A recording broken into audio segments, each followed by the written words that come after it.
শুভ দুপুর বন্ধুরা, আজকে আমি রান্না করব। দেখো, দই কাতলা, তার জন্য আমি নিয়ে নিয়েছি 1 2 3 4 5 6 পিস কাতলা মাছ।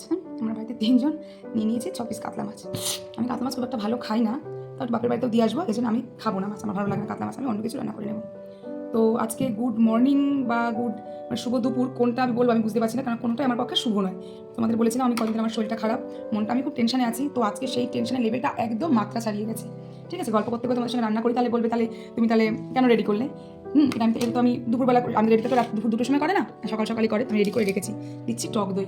তো গল্প করতে করতেই বলি, আমি তার মধ্যে রেখেছি কাজু বাদাম, এটা হচ্ছে রসুন বাটা, আর হচ্ছে এটা হচ্ছে গিয়ে মগজ, এটা হচ্ছে নুন, এটা হচ্ছে ড্রাই কোকোনাট আমি জল দিয়ে ভিজিয়ে রেখেছি, এটা হচ্ছে পোস্ত, আছে টক দই, আছে আমুল দুধ, আর হচ্ছে আমি এখানে আদা কুচি রেখে দিয়েছি, আর লঙ্কাটা আমি এই আদার সঙ্গে লঙ্কাটা দিয়ে বেটে নেব। ঠিক আছে বন্ধুরা, তো আমি এটার একটা শুকনো পেস্ট বানিয়ে নেবো, তার কারণ এটা ড্রাই হবে, তাহলে কী হয় বলো তো, ভালো হয়। পেস্ট দিলে না, মানে জল দিয়ে ভেজে ভালো পেস্ট হয় না, কিন্তু যদি আমি শুধু পেস্ট করিনি তাহলে পেস্টটা না খুব ভালো হয়। পরে আমি আবার জল দিয়ে বেটে নেবো। ঠিক আছে, এই যে প্রত্যেকটা ইনস্ট্রুমেন্ট আমি দিয়ে দিয়েছি, ঠিক আছে তো, আর দিয়ে দিলাম চাল মগজ। এগুলো আমি কিন্তু একদম শুকনো করে বেটে নেব। তো বন্ধুরা, আমি যে মন খারাপ, মনটা যে কেন খারাপ, তো প্রায় 1 মাস ধরেই খারাপ। এই যে 1 মাস ধরে খারাপ, সেটা 15 বছর ধরে তার কারণ রয়েছে, আর 1 মাস ধরে সেটা আমার পক্ষে উপরে বেশি বেশি আমার প্রতি এসে পড়ছে। আমার হাজব্যান্ডও খারাপ না, আমার মেয়েও খারাপ না, আমার বাবাও খারাপ না। ঠিক আছে, এরা আছে বলে আমি সুখে আছি, কিন্তু তার মধ্যেও মনটা খারাপ। হ্যাঁ, আমি যে এই রান্নাটা করছি, রান্নাটা আমি গুছিয়ে নিয়েছি বলে আজকে করতে পারছি, বাট তাছাড়া আমি রান্নাটা কিছুতেই আজকে করতে পারতাম না।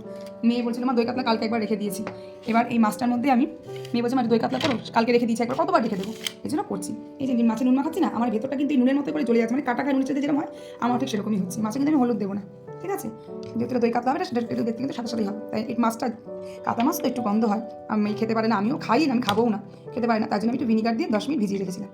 হ্যাঁ, যেন মাছটা একটু সফট থাকে, নরম থাকে। কিন্তু আজকের মনটা কিন্তু আমার সফটও নেই, নরমও নেই। যারা ভিডিওটা দেখবে তারা বুঝতে পারবে যে আমার গলার স্বরই বা কীরকম, বা আমি বা কী অবস্থায় ভিডিওটা বানাচ্ছি, বা তাহলে বানালে কেন। এই যে রেডি করে রেখেছি, নাহলে নষ্ট হয়ে যাবে। কালকে আমার বজরংবলির পুজো, কালকে আমার আবার নিরামিষ আছে। এবার এই মশলা যে আমি বের করে রেখেছিলাম নষ্ট হয়ে যাবে, খুবই মন খারাপে বানানো, জানি না কতটা টেস্ট হবে। তো এটা খেয়েই বলতে পারবে। তো সে যে কথাটা বলছিলাম, মন খারাপ, জানো তো, কিছু মানুষ ভালো করতে পারে না, কিন্তু তাদের সুখ নিয়ে টানাটানি করে। তো আমার ফ্যামিলি তো কিছু লোক আছে যে আমার ভালোটা দেখতে পাচ্ছে না, আমার সুখ নিয়ে টানাটানি করছে, আমি না কষ্ট নিয়ে টানাটানি করছে। আমি ভগবানকে বলি, ভগবান, আমি তো কারো সুখ নিয়ে টানাটানি করিনি, আমার জ্ঞান তো আমি করিনি। আর দ্বিতীয় কথা, আমি যদি কাউকে সুখ দিতে না পারি, আমি কাউকে কষ্ট দিই না। ট্রেনে উঠতে গেলে আমি টেনে তুলি, ঠিক আছে, আমার বাড়ির লোক বলে টাকা দিয়ে সাহায্য করো, টেনে তুলতে গেলে আমাকে ধাক্কা দিয়ে ফেলেছিল, আমি তাকে টেনে তুলেছি। তো দেখো, আমি রান্না করি, রান্না করতে করতে আরও গল্পগুলো করবো তোমার।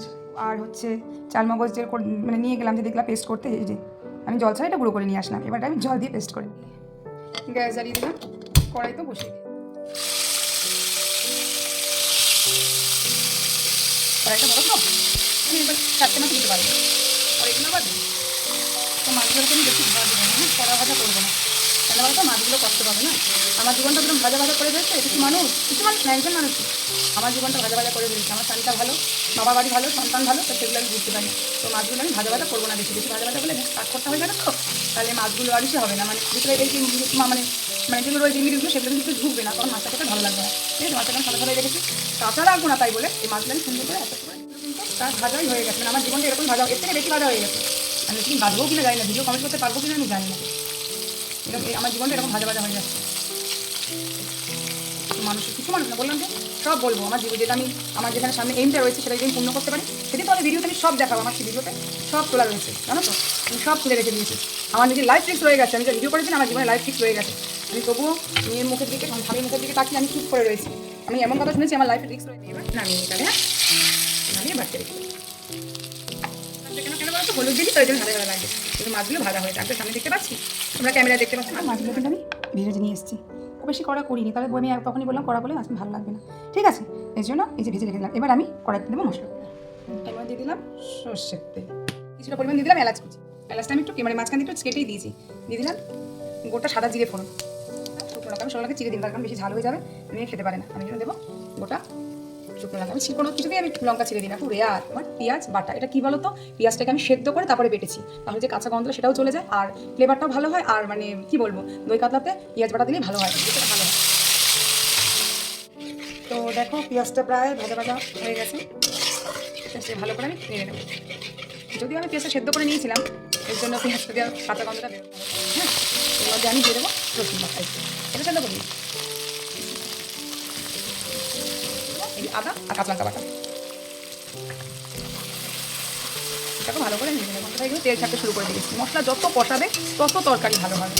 আমি যে বলছিলাম আমার মন খারাপের কথা, সেটা কিন্তু এখনও সলিউশন হয়নি, আগামী দিন হয়তো হওয়ার কথা আছে, যদি হয় তো তোমাদের সঙ্গে প্রত্যেকটা মুহূর্ত শেয়ার করবো, প্রত্যেকটা কথা শেয়ার করবো। জানি তোমরা আমার খুব ভালো বন্ধু, তোমরা নিশ্চয়ই আমার মনের কথাটা বুঝবে। যে যেখান থেকে দেখছো, কেউ আমার এখান থেকেও দেখছো, কেউ অনেক দূর থেকেও দেখছো, কিন্তু সে হয়তো আমার মুখ চেনো, সে আমার খুবই বন্ধু। আমিও তো মানুষের কথা শুনি, বলো কেউ সলভ করতে পারবে না, কিন্তু আমার দুঃখটা তো শুনতে পারবে, যে আমার দুঃখটা কোথায়, আমার কষ্ট কোথায়। এটা দুঃখ না, জানো তো, এটা ভীষণ একটা কষ্ট।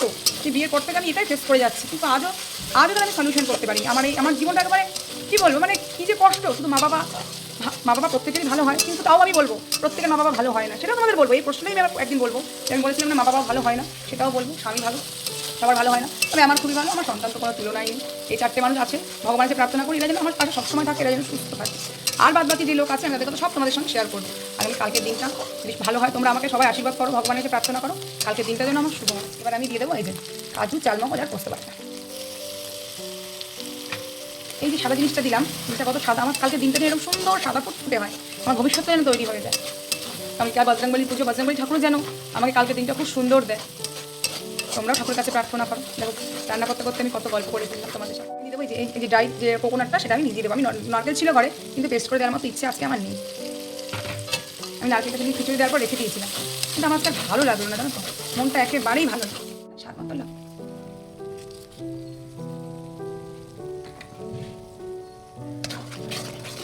দই কাতলা, সেহেতু অবভিয়াসলি দই দিতে লাগবে, তাই এই যে দইয়ের মধ্যে আমি কী দেবো তোমাদের আমি দেখিয়ে দিচ্ছি। ওর মধ্যে কী দেবো, দইটা ভালো করে ফেটে দিতে হবে। দইয়ের মধ্যে দিয়ে দেবো আমি একটু এই যে দেখো একটু কী বলো তো, গুঁড়ো দুধ। এটা এমনি খেতে চাচ্ছে বল বাবা, খেয়ে দিচ্ছি একটু। আর দেবো অল্প পরিমাণে একটু চিনি। এবার টক দইটাকে ফেটিয়েছি, দেখেছো কিছু নেই এর মধ্যে, চিনিও গলে গেছে, চিনি দেখা যাচ্ছে। আমি বলছি এটাই তো খাওয়া যায় না, এমনি তো দিয়ে নেওয়া যায়, যেহেতু টক মানে দই কাতলা মাস্ট দইটাই যাবে। ভালো করে মিক্স করছি। সবসময় গ্যাসটাকে একটু লোতেই রাখবে, একেবারে মানে হাইতে দেবে না। দেখো কি সুন্দর মিক্সড হয়ে গেছে। দিয়ে দিচ্ছি একটুখানি জল, ঠিক আছে, একটু গ্রেভিটা ফুটবে, তারপরে না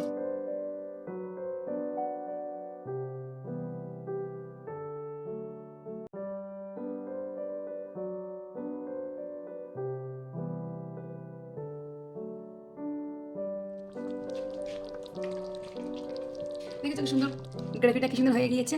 এবার আমি এর মধ্যে দিয়ে দেবো ঘি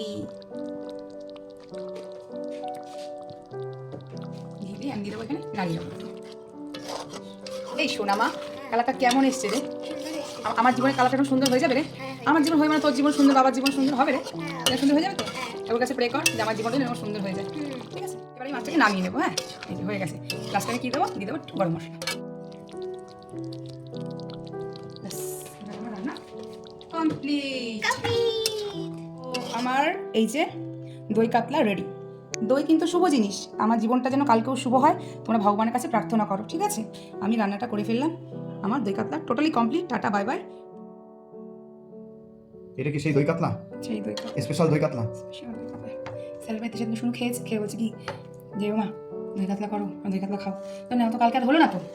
তুমি জানো না কি পরিস্থিতি, মানে নিজের চেহারাতে বুঝতে পারছো না টেনশনটা কি। আমি সব রান্না করার বন্ধুদের বলেছি, তাহলে কষ্ট করে তুমি দই কাতলা করেছো, দেখে রেডি করে রেখেছি আমি, কি করবো বলো। বিশাল টেস্ট গো। মাছটা তো গন্ধ, আমি মাছটা আমার ভিনিগার ভিজিয়ে রেখেছিলাম, শুনে গন্ধ পায়, তা তো গন্ধ লাগছে নাকি? না কোনো গন্ধ নেই, ভালো মাছটা সফট হয়েছে, সফট আছে, বেশি ভাজা হয়নি তো, না ভালো আছে খেতে। টেস্ট হয়েছে। দেখো তোমার দাদা টেনশনে কি অবস্থা, বলেছি না আমার স্বামী ভালো, মা বাবা ভালো। আমি আবার বলছি সবার কিন্তু মা বাবা ভালো হয় না। আমার মা বাবা ভালো, শুনুন মা বাবা ভালো, কিন্তু সবার কিন্তু মা বাবা ভালো হয় না।